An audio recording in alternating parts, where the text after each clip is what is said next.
I'm Deepa Fernandez in Alameda, California. I'm Robin Young in Boston. It's here and now. And early this morning, Israeli forces raided Al-Shifa Hospital, the largest hospital in Gaza. The Israeli military claims that it was being used by a senior Hamas militant. And a new round of efforts to negotiate a ceasefire agreement between Israel and Hamas passed today in Dubuque.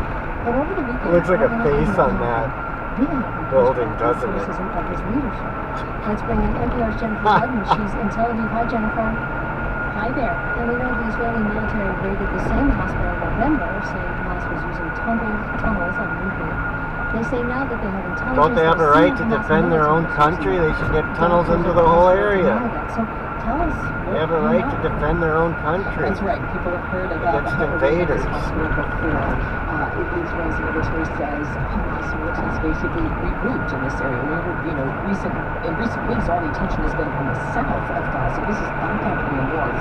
And overnight, around 1:30 in the morning, a big battle broke out. Israel's military says they were targeting Hamas militants who had regrouped inside the hospital and who fired upon Israel's soldiers. They should arm every house and every building in the whole place against them. They want to keep their area. They say the person who basically coordinates activities in Gaza. But Israel has no right to that whole area. They brought all those people in there on false pretense. Firefight, a terrible, intense fire broke out in part of the hospital that people were trapped inside. And now they're stuck there. I mean, you can't draw them out, but the whole thing is fraud. They died, including women and children. Gaza's health ministry also said there were other people killed and wounded, but did not break down who may have been combatants or civilians. And this is one of the last functioning healthcare centers in the northern part of Gaza, and there are hundreds of civilians who have been genocide there. And today, try to get the people to all leave so they can take the land. Dropped leaflets from the sky that told people, look, this is now a dangerous combat zone, and people should evacuate the area and head to the south. Well, we know that last week Senate Majority Leader Chuck Schumer, who is Jewish, called for elections in Israel when the war winds down. He said that Prime Minister Netanyahu is putting his own political interests before how long will it be till they start playing dirty? Come on in, we'll blow you all up. I hope Russia doesn't turn to that. Is this resonating in Israel? It doesn't seem like that's what they're doing, but certainly. How long will it be till Gaza does that? They start playing dirty. Public opinion is negative on Netanyahu. If they're not already. But at the same time, there is a really strong solidarity and public support for. That's what they want him to do, though. Effort and a sense that then it makes him look bad. Netanyahu's future political role should be decided after whatever. But Israel's been playing dirty from the start with Hamas in the Gaza Strip, and so I think it did certainly wrinkle. Look, we want to make sure we get to a new report out today morning that famine is imminent in northern Gaza. I hate to say this, Jennifer, but I feel like we've been getting reports that famine is imminent for a long time, and it appears to many that famine is there in Gaza. So tell us more. They should put an interchange here. This was from a UN-backed group called the IPC, which is the organization that formally declares famines.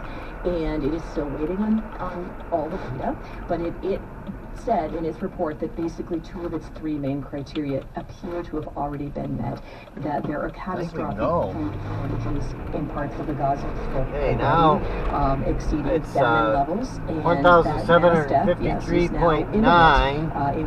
1,753.9, and it's 211. In food aid coming into the area. And, we've got more than 1 million people affected by this, facing this food shortage. And the calculation is that 300,000 or so could face these famine-like death rates. Well, now we have, apparently, talks starting up. We didn't kill them, we just starved them to death. The last agreement was rejected by Israel because of Hamas's proposal then. Starve them all to death. Do we know what's in it? So, Hamas Democrats, do your thing and oppose this war. A new demand it is making is that it would like displaced the Republicans seem to be okay with it. to their homes in northern Gaza. I'm not for it. More than 1.5 million And we need a squeezed party into the that's very for all the southern part right of the Gaza things, Strip, and they not went all into the split in butchery. half on Of course, everything. tens of thousands of Dubuque homes have is been destroyed, 62. but there are still some standing.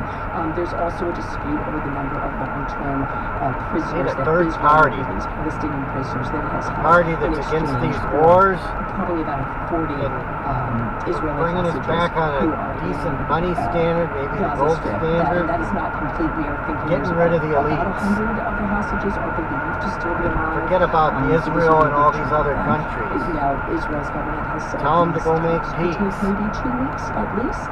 So we still don't have a clarity on just a timetable here. Hopefully they will have those talks. And of course, Jennifer Levy in Tel Aviv. Thank you as always, Jennifer. Thank you.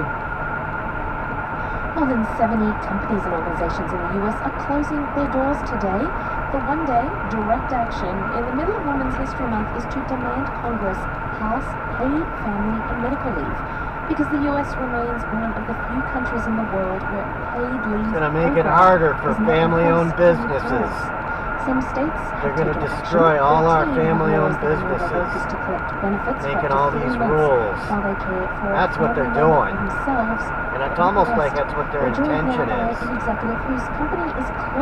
got to hire 3 more people because you got everybody taken off time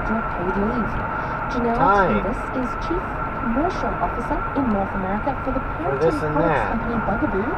Janelle, welcome to Here and Now. Thank you for having me. So tell us briefly about Bugaboo and why you're taking part in this day of action.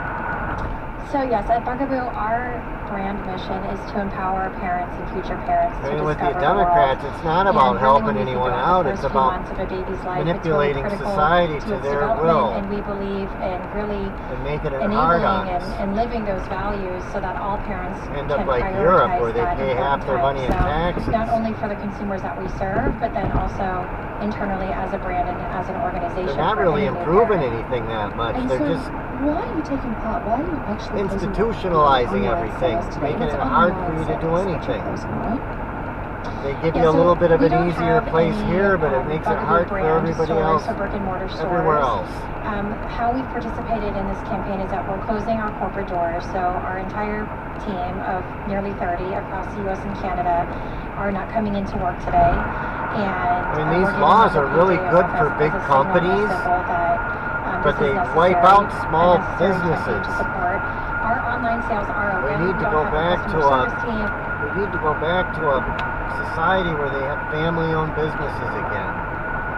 They're putting all these little businesses out of business, and the big corporations are thriving. And it's the people don't really like working in the corporations. I think it's not a real good place to work. There are some that are good, but the family-owned business needs to come back. And these laws that they're passing, like what they're talking about there, they're all to help the big corporations. They benefit them, or they hurt them less. And then the small business like Lenny's, they got all these damn rules. You have to close your door. It's just like the UDC codes. You can't do anything. They got your hands tied. And it has benefits, but it's in return for those benefits, you lose all your small businesses. They can't make it. They got all these hoops they got to jump through, and they wonder why all the small businesses are closing. And then we had this virus that put a lot of them out of business. That's what I was experiencing on the road here. Maybe couldn't find anywhere to go to a restaurant, but there's plenty of fast food places. They install some robots and they're just fine. They don't have to put up with all the... They don't have to put up with hiring a lot of people if they can use a robot. Okay, we got a lower speed limit here.